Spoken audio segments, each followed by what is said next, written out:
Kalau misalkan ya, ini kita ambil cerita. Kalau misalkan kita juga tidak mengambil penyederhanaan bahwa hanya gara-gara dia gabung ke HTI, kemudian jangan langsung salahkan ke ISIS karena dia juga latarnya NU atau Muhammadiyah, misalkan seperti itu. Tapi yang punya kisah bahwa dia terinspirasi menjadi bagian dari ISIS karena ISIS itu mengaku dirinya sebagai khalifah. Dan ide-ide kehilafahan itu berasal dari Hizbut Tahrir. Ide-ide kekhilafan berasal dari Hizbut Tahrir. Jadi maksudnya NU, Muhammadiyah, Persis, Al-Irsyad dan lain sebagainya, atau yang disebut Wahabi atau yang disebut itu para habaib atau siapa itu semuanya kan tidak mempromosikan ide-ide kekhalifahan. Iya, menurutku agak ahistoris sih. Karena kalau kita lihat salah satu aja misalnya contoh kayak bukunya Profesor Ahmad Mansur ya, yang Api Sejarah itu. Kan beliau menulis sendiri bahwasanya reaksi yang datang pertama kali ketika khilafah itu runtuh, karena khilafah itu sebuah fakta ya. Ada khilafah Umayyah, ada Abbasiyah, yang terakhir adalah Utsmaniyah. Lalu kemudian ketika khilafah Utsmani itu runtuh, maka respon pertama kali justru datang daripada PP Muhammadiyah kan ya, yang mengutus kemudian utusannya untuk pergi kepada konferensi khilafah. Dan itu direspons juga oleh ulama-ulama Surabaya yang akhirnya menjadi cikal bakal terbentuknya NU. Itu bukan aku yang nulis loh, tapi itu gitu. Profesor Ahmad Mansur Suryan Negara. Yang kedua dalam buku fikih Islam ya, karangan Sulaiman Rashid itu yang ada hijau ke ada kayak gradasi hijau ke kuning itu ya.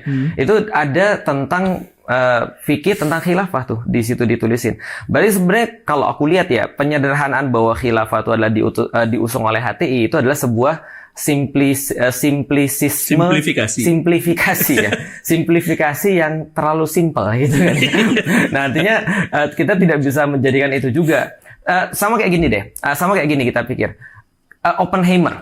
Oppenheimer dia bikin bom atom, kan, gitu kan. Apakah kita menyalahkan bahwasanya fisika membuat para teroris? Kan enggak.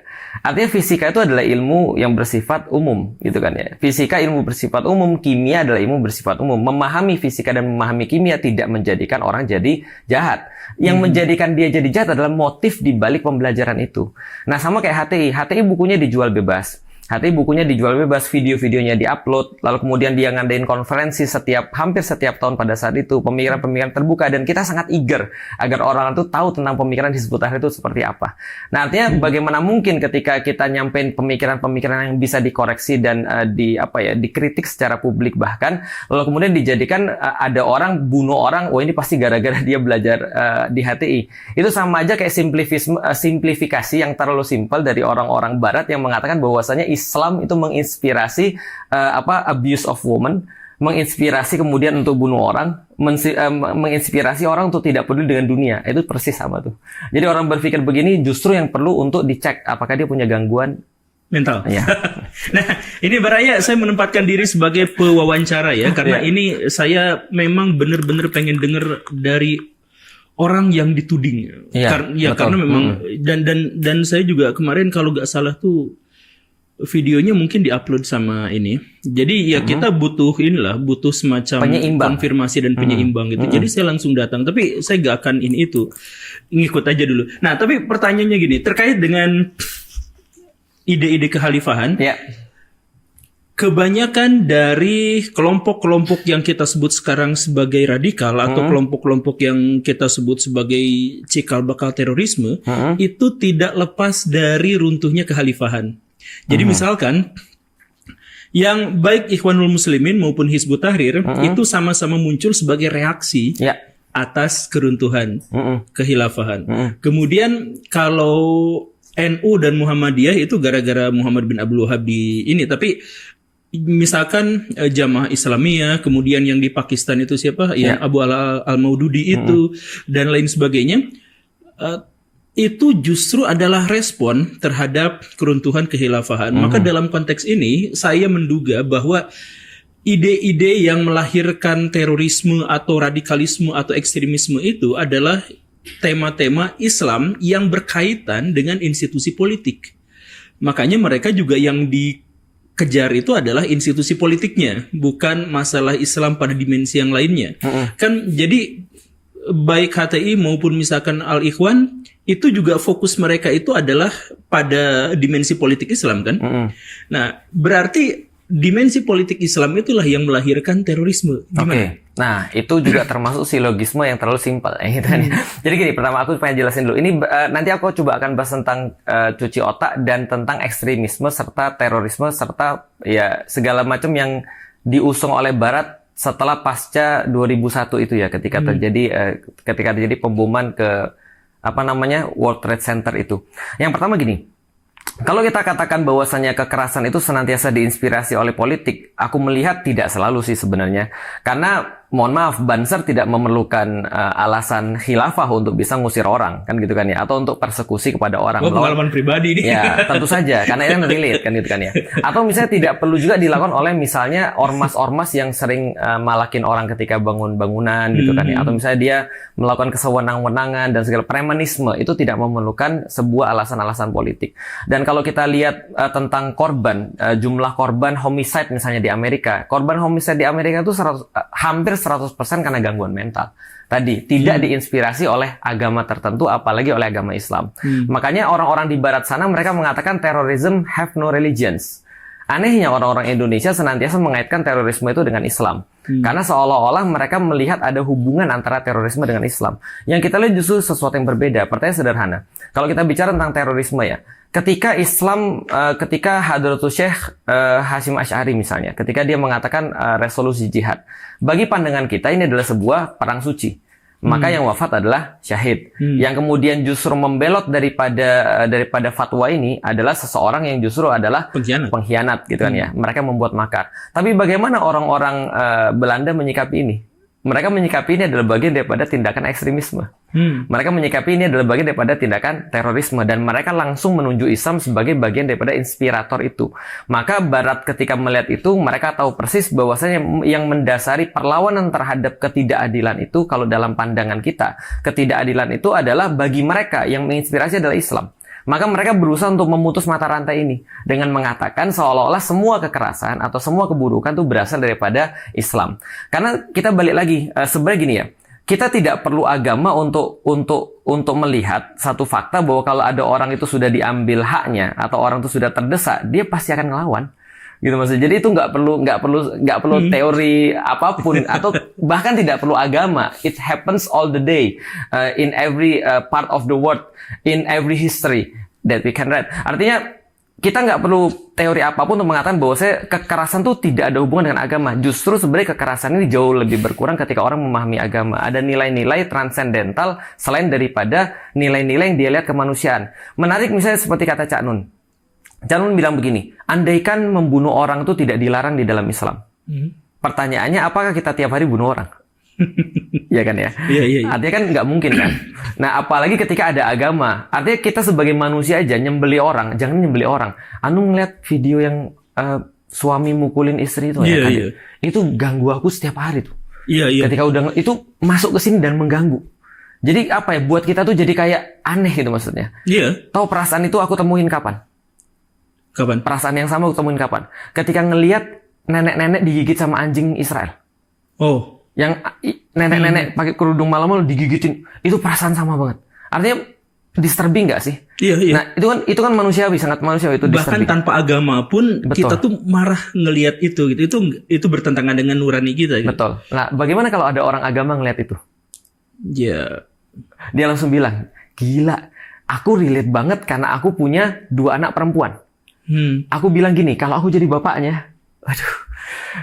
Nah, kalau aku melakukan sesuatu nih, misalnya aku datengin anaknya terus misalnya aku gambar misalnya, atau aku jatuhin pena terus dia pas ngambil aku lutut itu misalnya gitu kan. Nah, pertanyaannya apakah jadi radikalisme gitu kan ya. Nah, jadi kan tergantung konteks kan kita melihat itu. Tapi kita sama-sama sepakat bahwa membunuh orang itu adalah manusiawi pun tidak bisa kita lakukan seenak itu. Maka kata Cak Nun, apakah ketika nggak ada agama kamu akan bunuh orang terus? Jawabannya tidak. Apalagi ketika ada agama. Balik lagi soalan HTI tadi, nah soalan politik tadi, apakah kemudian kerinduan orang akan politik yang dipimpin dengan Islam itu menjadi sesuatu yang menginspirasi mereka untuk melakukan sebuah tindakan-tindakan kekerasan. Justru yang kalau kita lihat politik yang tidak berdasarkan agama itu justru yang membunuh banyak sekali orang. Karena menurut Canon Armstrong itu dalam bukunya dia menulis bahwasanya ada satu syarat agar orang tuh bisa membantai orang lain. Namanya dehumanisme. Artinya orang tuh sudah dihargai tidak lagi jadi seorang human. Atau dia disamain dengan binatang yang kalau kita sembelih ayam kita kayak nggak merasa guilty. Dan ini dilakukan oleh Israel. Pertanyaan, apakah Israel diinspirasi oleh politik Islam? Kan tidak. Ya, gampangnya seperti itu aja sih. Dan artinya kalau kita lihat data, balik lagi ya, kalau kita lihat data kalau kita mau kumpulin, data-data kerusuhan, data-data ketegangan yang terjadi di antara masyarakat, pembunuhan dan segala macam, menurutku data-data masih didominasi oleh bukan politik Islam. Dan oleh bukan orang ngaji. Jelas. Gitu kan ya. Artinya orang-orang ngaji justru dia punya konsiderasi lain. Selain daripada konsiderasi agama. Tapi betul, aku sepakat ketika dikatakan ketika orang salah memahami agama, maka agama itu menjadi pendorong yang lebih besar untuk melakukan sesuatu keburukan. Artinya adalah apa? Sebelum beragama dia sudah salah cara pikir. Artinya agama itu tidak memperbaiki dia. Sehingga dijadikan sebagai dalil untuk memperburuk. Gampangnya gini deh. Ada orang jualan pisau. Pisaunya pisau dapur. Bagus. Pisau dapur Jepang. Harganya 7 juta. Mahal. Aku baru lihat kemarin. Tapi aku nggak beli. Itu kan ya. Simu apa namanya? Iya. Jadi pisau yang benar-benar dibuat di Jepang itu. Yang udah benar-benar setahun bikinnya atau berapa bulan gitu kan ya. Itu tajam banget. Itu untuk Masak. motong sayur. Dan motong daging juga sangat smooth sekali gitu. Kayak mentega. Nah, pertanyaan kalau ada orang beli itu. Lalu kemudian dia diajarin ini cara pakainya kayak gini-gini segala macam. Dia udah lihat reviewnya, terus dia pakai untuk nusuk orang. Karena memang dari awal dia sudah memang nggak suka sama orang itu. Nah artinya sebelum dia punya itu pun dia sudah punya intensi. Pisau itu cuma memudahkan dia aja. Nah itu bahayanya Islam. Tidak hanya Islam, tapi bahayanya segala sesuatu yang lain untuk menginspirasi keburukan. Contoh, saya tambahin dikit sebelumnya. Pancasila. Bisa nggak dipakai untuk bunuh orang? Ya, bisa. Bisa. Dan faktanya sudah seperti itu kan ya. PKI, kita tahu DNI DIT itu sebelum dia melakukan keburukan-keburukan yang sangat ngeri dengan PKI-nya itu menerbitkan buku membela Pancasila. Coba. Artinya orang dibunuh atas nama Pancasila kan ya. Ketika PKI melakukan pemberontakan, mereka membunuh atas dasar keyakinan mereka dan jelas itu bukan Islam. Artinya ya kita nggak bisa langsung mengaitkan walaupun betul keyakinan itu berperan penting dalam aktivitas orang. Berarti berpikir sebelum beriman. Berpikir sebelum lebih tepat lagi adalah berpikir adalah syarat beriman. Iya. Artinya kalau ada orang nggak berpikir dia tidak diterima keimanannya. Berarti kalau misalkan ada ajaran-ajaran dalam tanda kutip agama yang melarang orang untuk tidak berpikir, melarang orang untuk berpikir, berarti jauhin ya. Ini kalau ini orang-orang agama lain nonton, aku agak bahaya. Kalau antum ngomong nggak apa-apa, kalau aku yang ngomong jadi masalah nih. Jadi iya, aku sepakat. Artinya aku justru masuk Islam karena Islam adalah agama yang benar-benar promote pada berpikir. Jadi benar-benar promote pada berpikir, benar-benar promote pada rahmah. Makanya kan aku bilang gini. Terakhir aku ketemu dengan orang juga. Mohon maaf, dia suka sekali nonton dengan kekerasan-kekerasan.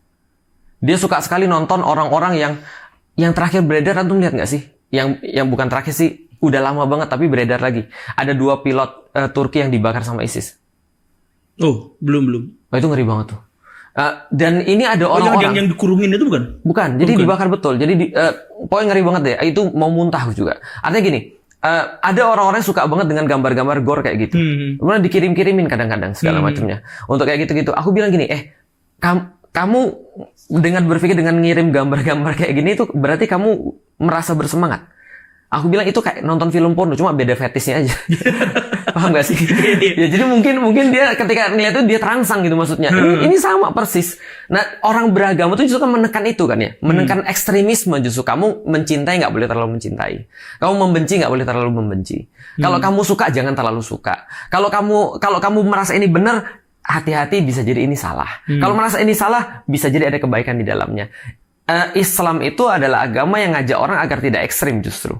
Maka ketika ada orang yang dalam tanda kutip membencinya banget, seolah-olah tidak ada pertaubatan gitu kan ya, berarti jangan-jangan yang menjadi titik pemikirannya bukan Islam. Jangan-jangan gitu. Kalau kemudian berarti berpengetahuan dulu, berpikir dulu, baru beriman, atau itu adalah menjadi syarat untuk keimanan.